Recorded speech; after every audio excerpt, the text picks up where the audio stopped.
உள்ளூர்காரங்களா இருந்தாலும் சரி, வெளியூர்காரங்களா இருந்தாலும் சரி, மந்தாளிக்கு வேடிக்கை பாருங்க. ஒரு வாரமா விட்டுட்டு மந்தாளிக்கு நின்று வேடிக்கை பாருங்க. ஏன்னா ஒருத்தர் போல இருக்க மாட்டாங்க. ஏன்பா செருப்பு போட்டிருக்குன்னு அவங்க ஒண்ணு சொல்ல, நீங்க ஒண்ணு சொல்ல, சண்டை ஆயிடும். ஏன்னா அது செருப்பு ஓரம் விட்டுட்டு வாங்க, நின்று வேடிக்கை பார்த்துட்டு போகும்போது போட்டு போங்க.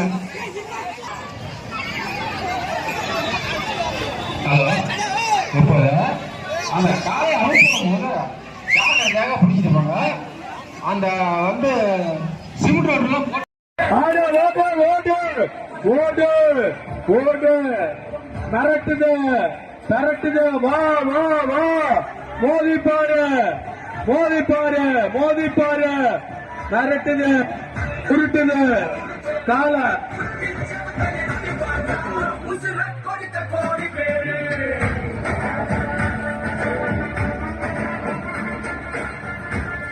எப்பா காலைய உச்சியில முடிக்கூடாதுப்பா, கொஞ்சம் முன்னாடி வந்தா முடிக்கணும். கழுத்துல ஒரு இருக்கக்குள்ள பிடிக்க கூடாது. கொஞ்சம் முன்னாடி வா, 1 மீட்டர் முன்னாடி வா. முன்னாடி வந்துதான் பிடிக்கணும். களத்துல இறங்கணும். கால ஸ்பெஷல் மாதிரியே கால. தலைவா வா தலைவா, வா தலைவா, வா வா வா வா வா.